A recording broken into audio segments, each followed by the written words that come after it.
যে পবিত্র আল কোরআনে একটি সূরা আছে, যে সূরাটি যদি আপনি 3 বার যদি তেলাওয়াত করেন, তাহলে পরিপূর্ণ কোরআন মাজিদ তেলাওয়াত করলে যতটা নেকি আপনি পাবেন, সমপর্যায়ের নেকি আপনি পেয়ে যাবেন। কোন সূরা? ইখলাস। আপনারা তো সবই জানেন, তাহলে আলহামদুলিল্লাহ সূরা ইখলাস এত মর্যাদাপূর্ণ একটি সূরা যে আপনি যদি 3 বার যদি তেলাওয়াত করে দেন, তাহলে পরিপূর্ণ কোরআন মাজিদ তেলাওয়াত করলে যত নেকি পাবেন, আপনি তত নেকি পেয়ে যাবেন। এত মর্যাদাপূর্ণ একটি সূরা আল্লাহ সুবহানাহু ওয়া তাআলা নিয়ে এসেছেন, মানে পবিত্র আল কোরআনের সিরিয়ালের দিক দিয়ে একদম শেষ পর্যায়ের দিকে, তাই না? আর সূরা ফাতিহাকে আনা হয়েছে একেবারেই প্রথমে, কারণ সূরা ইখলাসের ভিতরে শুধুমাত্র তাওহীদ, আল্লাহর পরিচয় বর্ণনা করা হয়েছে। আর ফাতিহা এমন একটি সূরা যে সূরার ভিতরে এ টু জেড বিষয় লুকিয়ে রয়েছে, যা অল্প সংক্ষিপ্ত শব্দের ভিতরে সীমাবদ্ধ করে দেওয়া হয়েছে। নাম্বার 2, আপনারা জানেন যে পবিত্র আল কোরআনের প্রারম্ভে যে সূরা এসেছে ফাতিহা, এর অনেকগুলি নাম আছে, অনেকগুলি। এক একজন এক এক রকমের নামের বর্ণনা দিয়েছেন, কেউ 13টা, কেউ 11টা, কেউ 8টা, কেউ 7টা নাম দিয়েছেন।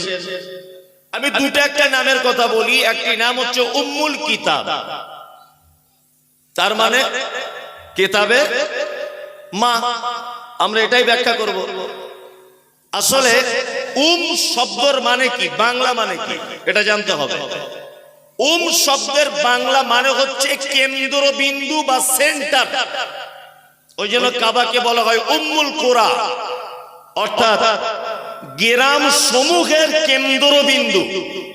সারা পৃথিবীতে Bharat, Pakistan, Bangladesh, Ethiopia, Tanzania, German, Japan, France, পৃথিবীর সমস্ত গ্রাম থেকে মানুষ একত্রিত হয়, ওই জন্য বলা হয় উম্মুল কুরা।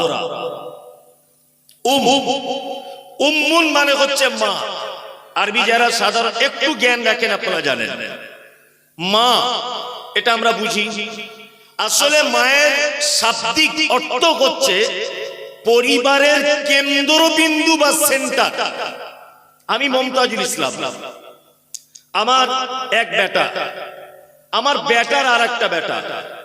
আচ্ছা, এবার যদি আপনি পিছনে যদি ফেরত চলে আসেন, তাহলে আমার পোতা তার বেটাকে, আমার বেটা, তাই তো?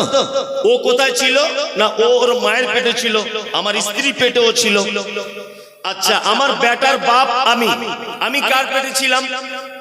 আমি আমার মায়ের পেটে ছিলাম। তার মানে বোঝা যাচ্ছে একটা পরিবারের কেন্দ্রবিন্দু অর্থাৎ সেন্টার একজন মা, তাই না? আল্লাহ সুবহানাহু ওয়া তাআলার নবী মুহাম্মদ সাল্লাল্লাহু আলাইহি ওয়াসাল্লাম হাদিসের ভিতরে সূরা ফাতিহার যত নাম আনা হয়েছে বা তাফসীরের ভিতরে যত নাম লিপিবদ্ধ করা হয়েছে, একটি নাম উম্মুল কিতাব, অর্থাৎ পবিত্র আল কোরআনের ভিতরে আল্লাহ সুবহানাহু ওয়া তাআলা যত কথা আলোচনা করেছেন, তার মূল কথা, মূল সাবজেক্ট, মূল নির্যাসটা ফাতিহার ভিতরে দিয়ে দিয়েছে। বুঝতে পারছেন তার মানে কত মর্যাদা? একটা একটা করে বলি, দেখবেন আপনার ভালো লাগুক না লাগুক আপনি নেকি পাবেন অন্তত পক্ষে শুনলে। আরেকটি এর নাম আছে সূরাতুশ শিফা, অর্থাৎ বহু রোগের, অসংখ্য রোগের প্রতিষেধক। হাদিসে আছে জানেন, এই সাপে কাটা রোগীকে ঝাড়ফুঁক করে ভালো হয়ে গিয়েছিল, মনে আছে? এটা জানেন, শুনেছেন তো? হ্যাঁ, মানে আপনি অসুস্থ, সূরা ফাতিহা পড়ে আপনি কাউকে ফুঁক দিতে পারেন, কোনো সমস্যা নেই। একটা বাচ্চা কাঁদছে বা আপনি ভয় করছেন বা আপনার কোনো রোগ হয়েছে, আপনার জ্বর হয়েছে, আপনার সর্দি কাশি, যা কিছু হোক, আপনি যদি সূরা ফাতিহা পড়ে যদি ফুঁক দেন, দিতে পারেন, কোনো সমস্যা নেই। ঝাড়ফুঁক ইসলামে বৈধ, তবে যদি সেটা কোরআনের আয়াত এবং সহিহ হাদিসে যে দোয়াগুলি বর্ণিত হয়েছে সেই দোয়াগুলি যদি দিয়ে আপনি ঝাড়ফুঁক করেন সমস্যা নেই। কিন্তু আমাদের বর্তমানে যারা গ্রামে 5 ওয়াক্ত নামাজ পড়ে না, পেচ্ছাপ করে পানি নেয় না, বড় বড় গোপ, মাথা আছে আবার টাইম নেই, পেচ্ছাপ করে যে লোকটা পানি নেয় না, গ্রামের সব মানুষ দেখছে তার কাছে কোমরের ব্যথা ঝাড়াতে যায়, বলছে কোমরে ব্যথা হয়েছে, আমাদের ফটিক ভাই খুব ভালো ঝাড়িয়ে দেয়। আমি বলছি ফটিক ভাই তো নিজেই পেচ্ছাপ করে পানি নেয় না, তো কি বলে ঝাড়াবে? এরকম লোক আছে অজস্র মানুষ। ও তো নিজেই জানে না কিছু, ও নিজে কোনো দোয়া জানে না, ইসলামের অনুপরিমাণ তার কাছে ইলম নেই, তারপরে সে এই কাজগুলো করছে। অনেক ধোঁকাবাজ আছে, আছে না? অগরব আছে। আল্লাহ তুমি এদের থেকে জাতিকে বাঁচাও, আমিন। শিফা। তবে একটা কথা এখানে বলে রাখছি, আপনারা জানেন যে সাহাবীদের ভিতরে সাপে কাটা রোগী ঝাড়ফুঁক করেছেন, সূরা ফাতিহা বলে ফুঁক দিয়েছেন, অসুস্থ রোগী সুস্থতা লাভ করেছে। আমাদের এখনকার কেউ দিকতে দেখি একটা লোককে খরিশ সাপে কামড়েছে, বিষাক্ত সাপ। কোন লোক যদি তাকে যদি ঝাড়ফুঁক করে সূরা ফাতিহা বলে, আর হবে এখন বিষ নামবে? বিষ ওর মাথাতে উঠে ঝটফট করে মারা যাবে, নামা তো দূরের কথা। কারণ হচ্ছে একটা সূরা ফাতিহা আজও আছে, কোরআন আজও আছে, সেই মানুষগুলো আজ আর নেই। মানুষ সব পরিবর্তন হয়েছে। যাই হোক, আল্লাহ সুবহানাহু ওয়া তাআলা উত্তর সূরার ভিতরে কি বলছেন আমি আবার আলোচনা শুরু করছি। আমরা প্রথমে যখন নামাজে দাঁড়াই বা সালাতে যখন দাঁড়াই, তখন আল্লাহুম্মা বাঈদ বাইনি ওয়া বাইনা খাতায়ায়া কামা বা'আদতা বাইনাল মাশরিকি ওয়াল মাগরিব, এই দোয়াটা বলি না? বলি। তারপরে কি বলি? আলহামদুলিল্লাহি রাব্বিল আলামিন বলি না? আউযুবিল্লাহি বিসমিল্লাহ বলে বলি না? বলি। বাংলা মানে জানেন? জানা আছে সূরা ফাতিহার বাংলা মানেটা? জানা নেই। আলহামদুলিল্লাহি রাব্বিল আলামিন। এখানে তিনটে মাত্র কথা। কটি কথা? তিনটে। একদম বাচ্চা ছেলের মতো ভেঙে ভেঙে বলার চেষ্টা করছি যাতে আপনার বুঝতে সুবিধা হয়। এক, আলহামদুলিল্লাহ। আল্লাহ তাআলা বান্দাকে এটা বলতে চাইছেন যে তুমি বলো সমস্ত রকমের প্রশংসা কার? সবাই বলুন একবার, আল্লাহ। তাই না? এবার আপনাকে আমি দুটো কথা বলি। বাংলাতে আমরা দুটো শব্দ ব্যবহার করি, দুটি শব্দ। কি? একটা হচ্ছে ধন্যবাদ আর একটা হচ্ছে কৃতজ্ঞতা। ব্যবহার করি না? ঠিক আরবিতেও তেমন দুটি শব্দ ব্যবহার হয়, একটা হচ্ছে হামদ আর একটা হচ্ছে শুকরিয়া। আমরা বলি না কথায় কথায় শুকরিয়া, জাযাকাল্লাহ, আলহামদুলিল্লাহ, সুবহানাল্লাহ, এগুলো ব্যবহার করি না? করি।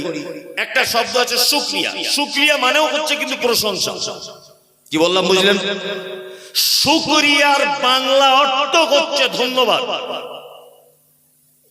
আলহামদ এই শব্দটার বাংলা অর্থ হচ্ছে কৃতজ্ঞতা স্বীকার করা। ধন্যবাদ আর কৃতজ্ঞতা স্বীকার করা এটা এক না আলাদা? জানা আছে? জানা নেই? এবার আপনাকে আমি বুঝিয়ে বলছি। আপনি এখান থেকে মালদা যাবেন, বাসে বসে আছেন, পানি পিপাসা লেগেছে, তা আপনার কাছে পানির বোতল নেই। পানির বোতল আপনার কাছে নেই, খুব পিপাসা, আপনি কাতর হয়ে পড়েছেন, বাসটা দাঁড়াচ্ছে না, স্টেট বাস খুব দ্রুত গতিতে চলছে।